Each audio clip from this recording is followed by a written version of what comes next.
But the core business that we run, which is making sure we have safe infrastructure, that doesn't stop. That just continues on.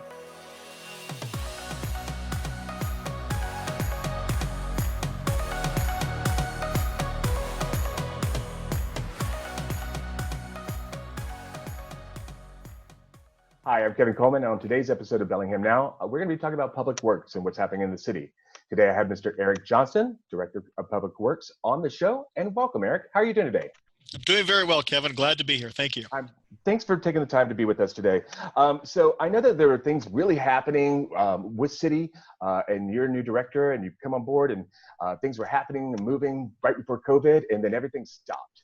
How has your organization adapted to that? When people think of the city, it's pretty easy to think about police and fire and parks, but there's a very large portion of the city which is the Public Works Department, and hopefully, if we're doing our job, you don't see us very much. So, but the big things that we do are we help provide safe drinking water and safe wastewater treatment for all of the city residents, and not just city residents, but also some folks who live out towards Sudden Valley. And some folks outside the city. So there's about 100,000 people that the city, through the Public Works Department, provides safe and clean drinking water. We also run all of the traffic systems in the city. So street lights and stop signs and traffic signals all get operated by our Public Works Department. We have folks who, for the city, internal to the city, help make sure that the fire trucks work, that the tires are not flat, that the engines on the police cars run. We also run a radio communications system for most of the sheriff's office and the city's police department as well throughout Whatcom County. And there's just a few of the things that we do, but they're really large elements that help keep our society functioning. Our role and task is to provide that support infrastructure for the community. So when COVID hit, that of course put all of us into a different mindset of things. And a great deal of focus, rightfully so, was put onto medical providers and onto our first responders, typically being police and fire. And behind the scenes there is the public works staff making sure that drinking water is unaffected, making sure that the sewers still function, making sure that we have the gas to run the fire trucks. So providing that, underpinning that infrastructure to make sure that the city functions. So in large part, our service didn't stop. So we took very quick action in early March to make sure that people would be safe coming to work. But out of 250 some odd employees that we have, there were still 125 employees coming to work every day to make sure that the water plant functioned and that the things basically functioned. And as we were able to provide some safe protocols for people to work and how to do things and to get things up and running, we started bringing in some of our people back relatively quickly within the first 2 to 3 weeks. Because we are essential services. Without the things that the city provides through public works, things kind of fall apart, and we still need safe drinking water. Right. And one of the things we noticed is we had some of those, the very minimal staffing levels down, that we saw some litter coming up, right, and weeds coming up and things that need to be taken care of. And so we had to respond to that and get our crews back out to work relatively quickly. But in order to do that, we needed masks, we needed gloves, we needed hand sanitizer. And so engaged, and we're very supported by the local community. A couple of folks in Bellingham in particular, one of which was Oyster Creek Canvas, who you've talked to before. They became a supplier for some of our PPE, for some of our reusable masks, and we're able to get some of our crew back to work. We have also moved many of our staff that can to telecommute. And those folks, most of those folks are still telecommuting. So out of, there's probably, I think, 50 people or so roughly within the department who are telecommuting today and will continue to telecommute. Some of those through, many months to come, we're anticipating. And so that's changed a little bit how we do business as well, trying to adapt to working on Zoom and online and telephone calls and not having that face-to-face. It forced us to adapt to that, and it's working. Great deal of support from people and understanding. Things take a little longer sometimes, but the work is still getting done. But the core business that we run, which is making sure we have safe infrastructure, that doesn't stop. That just continues on. What do you see now with phase 2 that maybe things are going to be able to get done that maybe they weren't able to get done in phase 1? So the phase 2, like I said, most of the work that we do really did not change with phase 1 to phase 2. Our offices are closed to the public. So, and they will remain closed to the public through phase two, Okay. uh, potentially longer than that as well. We need to make sure that our staff have a very limited contact with the public so that they don't get affected directly by COVID, and we can preserve that staffing to maintain those things. So going from phase one to phase two, our operating model didn't change very much. Mm-hmm. Uh, we are continuing to do some of the outward facing things. Um, Capital projects in particular, that did move forward in early in phase one and phase two. Mm-hmm. Uh, but most of our capital projects were deemed essential, and so they didn't really slow down very much. We had a short delay during phase one, but as they're essential to maintain infrastructure, they weren't subject to the same type of construction activities. Right. We have seen as phase two has come on board, the more construction activity starts to Mm-hmm. engage, that we have a little bit more work to do.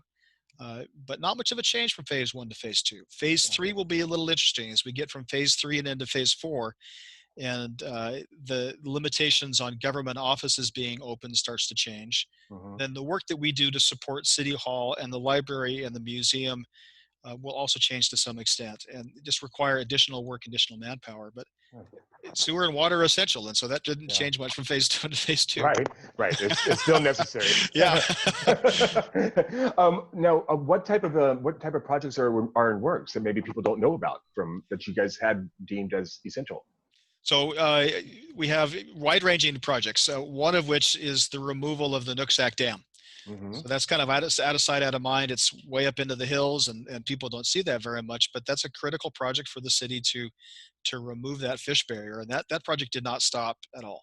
Mm-hmm. There are very tight windows when it comes to environmental windows for fish habitat and working in the river, and you've got weather constraints, and so that project didn't stop uh, at all.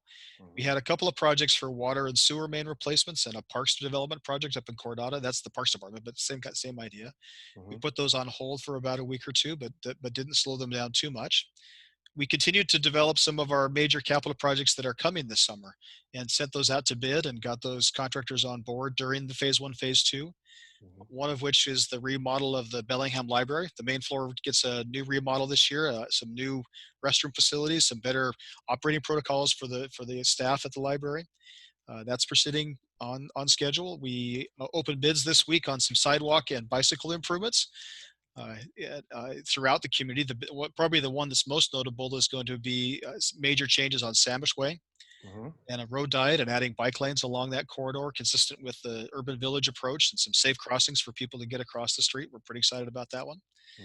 Mm-hmm. We've continued forward with getting prepared to uh, think about the renewal of a transportation fund in the city of Bellingham, and to fund some of these bicycle and pedestrian improvements that have been going on for the last 10 years. Basic things that we see every day: water lines and sewer lines and storm drain projects, bicycle projects, sidewalk projects that have been going on for some time. We finished up during COVID phase one the protected bicycle lanes on Cordata Parkway. People may have seen that over the last couple of months. Mm-hmm. So just the things There's that you been a expect cities to do, the city's been doing them. Tell me something that you've learned about your business or the community during this time that maybe you wouldn't have expected before. It was very reassuring to see people in the community come together to support the food bank or to support their neighbors. You saw repeatedly people on Nextdoor say, "I need some help. Where do I find this? Can somebody make a run to the store for me? I'm concerned." And just people very willing to step up and help each other. And was expected, and was very gratifying to see that come to fruition. I think that our ability to work remotely was an unexpected surprise, a very welcome one, right? Mm-hmm. In the work that we typically do, rather conservative as you might expect. We don't want to have big swings and keeping your drinking water safe. So it's really steady over time. And if it works, we try not to fix it if it's not broken. Mm-hmm. So when Right. it comes to telecommuting, that's kind of one of the things that has been a little, the city public works organization is a little reticent to get into that notion. Well, this forced us to do it, Mm-hmm. and it works. It works very well, right? And that was a Yeah. complete surprise to me that I could actually be able to get many things done from my home office as opposed to sitting in my office here at the city. Now, this week I'm back in the office this week, but Yeah. but there's opportunities to continue that in the future. And so lessons learned as we eventually, and that's not anytime soon, but eventually we'll come out of this COVID acute crisis and would expect to see more people wanting to work from home and Mhm. taking advantage of that, and the benefits that come from reducing our climate footprint by not having to drive to work every day will be positive outcomes from this. Yeah. Yeah, I totally agree with you. If you had a thought or message of this interview today that you would like to share to people, what would that thought or message be to our community? Well, I think that the city is here to help people, and we take great pride as city employees to help people. We can't always help everyone in the way that they want to be helped, right? But I think at our core mission, and I hope people understand and recognize that as city employees, we really truly are here to help people. And we take great pride in the fact that we're here to provide safe drinking water and safe wastewater and environmental protections. That's something we take great pride in doing.